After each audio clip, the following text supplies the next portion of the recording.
Cari telespettatori, ben ritornati. Siamo in diretta con noi il direttore generale di Confservizi Veneto, Nicola Mazzonetto. Ben ritornato anche a lei qui con Grazie noi. anche a voi. E il tema di quest'oggi, oltre a un annuncio di un convegno molto interessante che si svolgerà lunedì, in modo particolare nella sede della Fondazione Fenice Onlus Lungargine Rovetta 28 a Padova, lunedì mattina, e si parlerà di Padova sostenibile e responsabile. Comunque il tema odierno verterà soprattutto sul sistema trasporti. Sappiamo che è un tema a cui tantissimi telespettatori sono molto sensibili, si è detto un po' di tutto, si è creato un po' di confusione, è un momento molto particolare perché un po' tutti sono insoddisfatti delle loro situazioni e si è sentito dire che si possa parlare anche di una completa privatizzazione del trasporto pubblico. È vero, non è vero? Nel marasma generale vediamo che cosa sta succedendo e vediamo anche di tranquillizzare un po' gli animi per dare, se ci sono delle prospettive, non solo agli operatori del settore, quindi parleremo dei lavoratori, ma anche naturalmente in generale al servizio che viene dato. E poi un po' tutto quello che è di competenza di Confservizi, quindi ce n'è insomma da parlare, direttore. Sì, la situazione, al di là del meteo, che è fredda, la situazione è veramente molto, molto calda, nel senso che l'evoluzione del mercato dei servizi pubblici è sempre un cantiere aperto e ahimè i primi a toccare con mano certe difficoltà sono i cittadini, sono gli utenti, perché sentono notizie che allarmano. Se stiamo parlando dei trasporti, ma corse che tagliano, corse che ci saranno, non ci saranno, se sì, se no.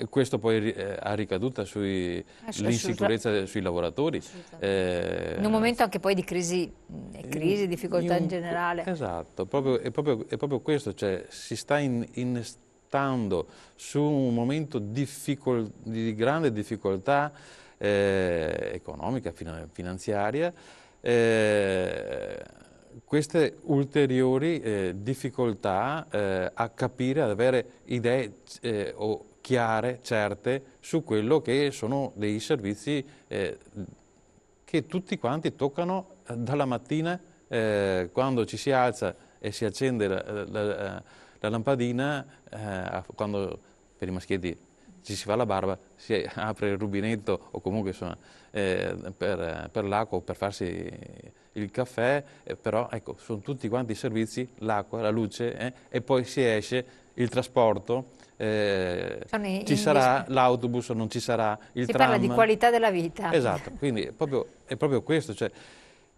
l'avere l'avere la tranquillità, la sicurezza di avere dei servizi di qualità e certi, questo toglierebbe, sgombrerebbe il campo da tensioni.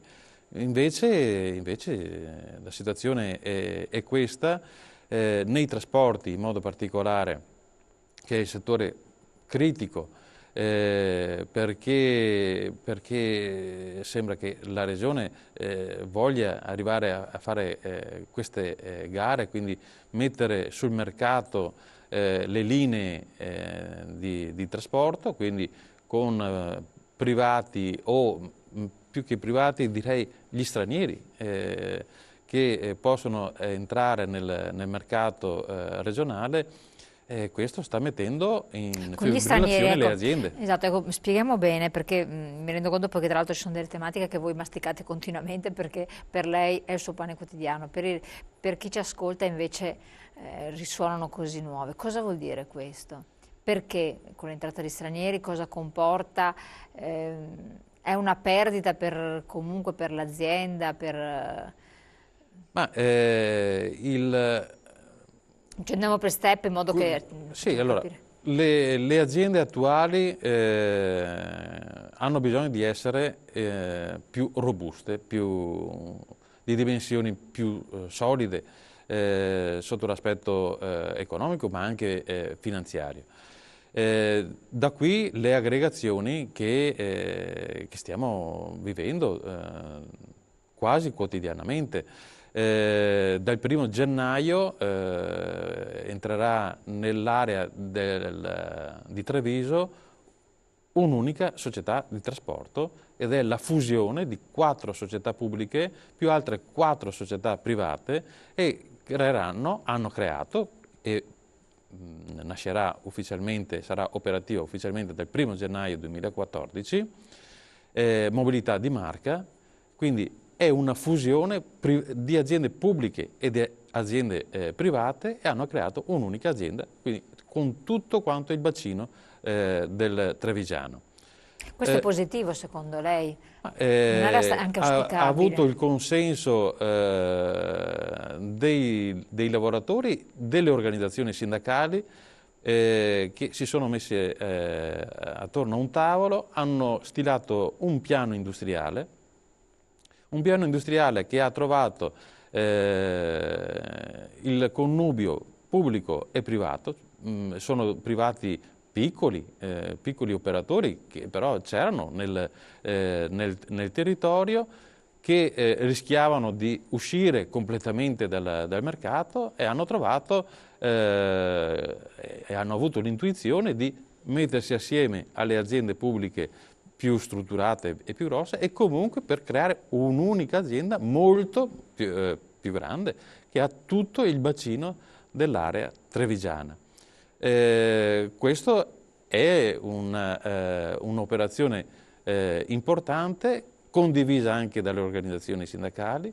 Hanno stipulato un nuovo contratto di lavoro, tutte le sigle sindacali lo hanno firmato, e questo vuol dire che è un bene non solo a livello aziendale, ma sarà un bene anche per il cittadino, cioè per l'utente, perché saprà di avere sull'area trevigiana un'unica azienda, un unico biglietto per andare su tutto quanto il territorio, quindi una semplificazione per il cittadino. Quindi non autobus di la marca, CTT, ATM, che erano le varie sigle, ci sarà soltanto mobilità di marca, punto, un unico biglietto, urbano ed extraurbano, punto e fine, cioè semplificazione.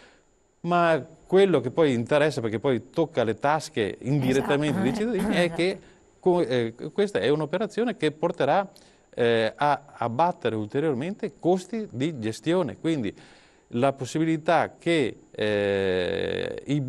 dal biglietto si riesca ad aumentare il recupero dei costi di gestione, che ricordo nel Veneto siamo al 45%.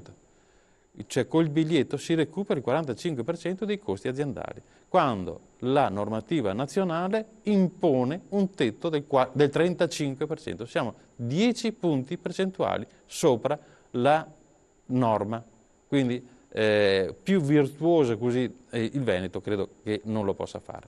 Mobilità di marca nel Trevigiano è l'ultima operazione che parte appunto il 1° gennaio 2014, però a Verona è già successo. Le 2 aziende di Verona, l'urbana e l'extraurbana, è diventata un'unica azienda, e ATV, punto, fine. Cioè, quindi il bacino veronese ha una unica azienda, il bacino trevigiano ha un'unica azienda.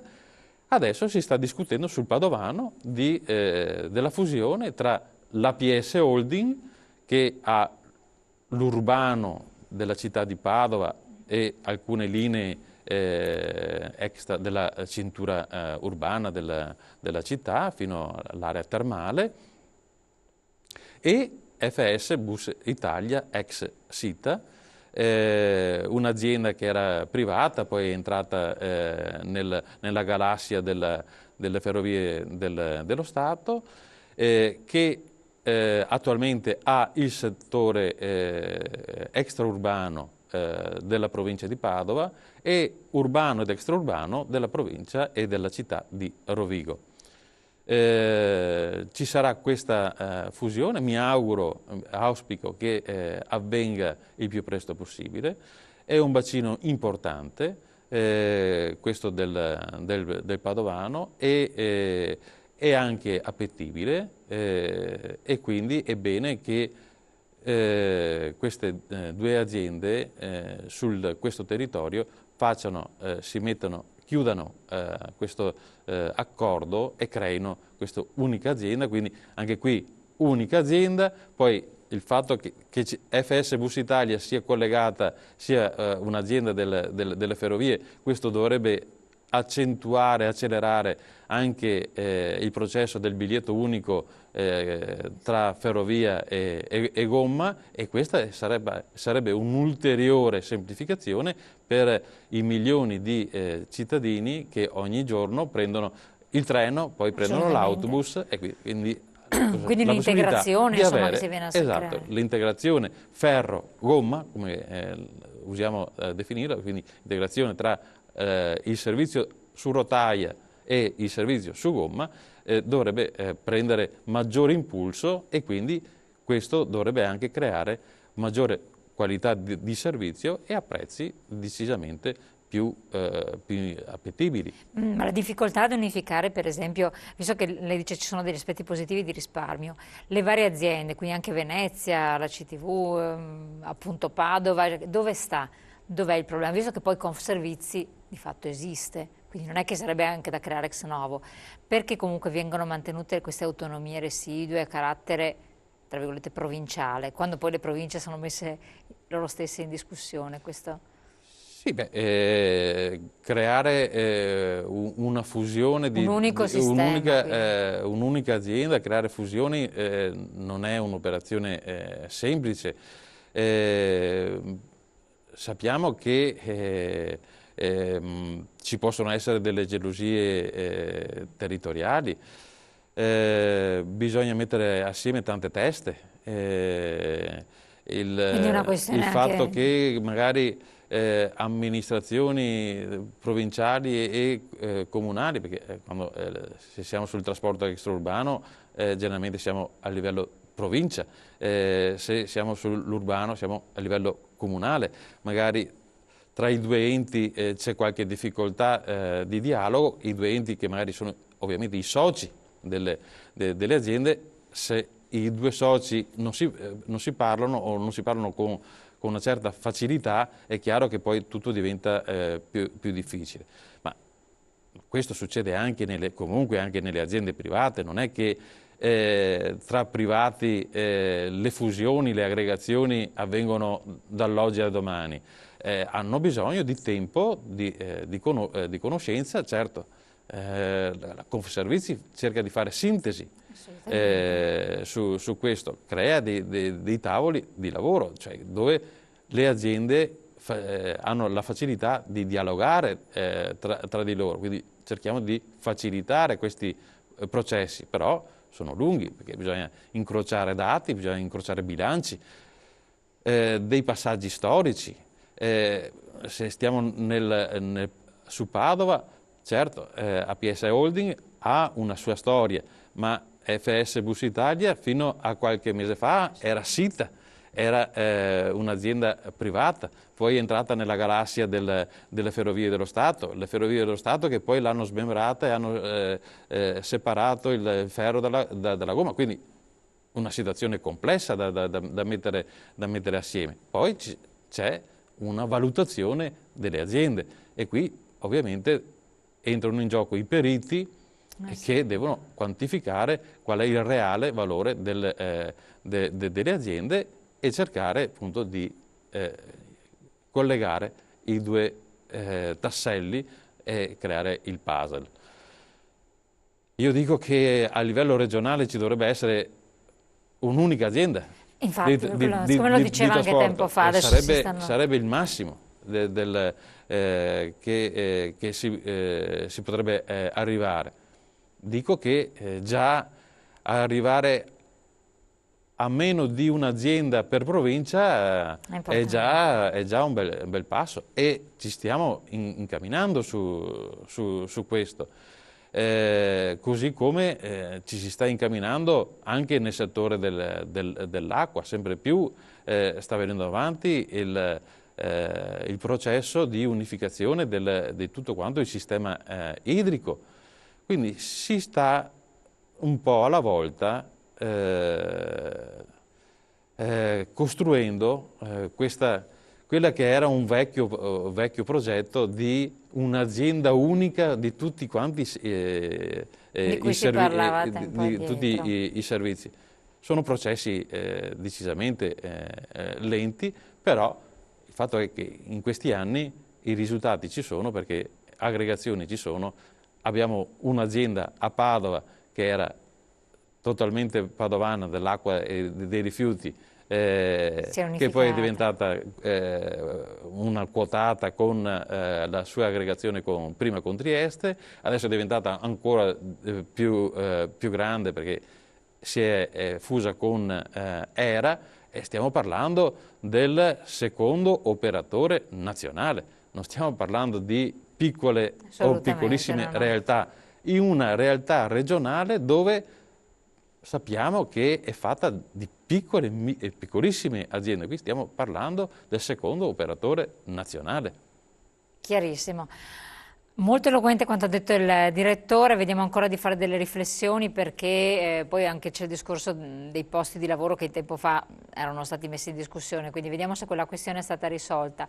Andiamo brevemente in pubblicità, poi ritorniamo insieme.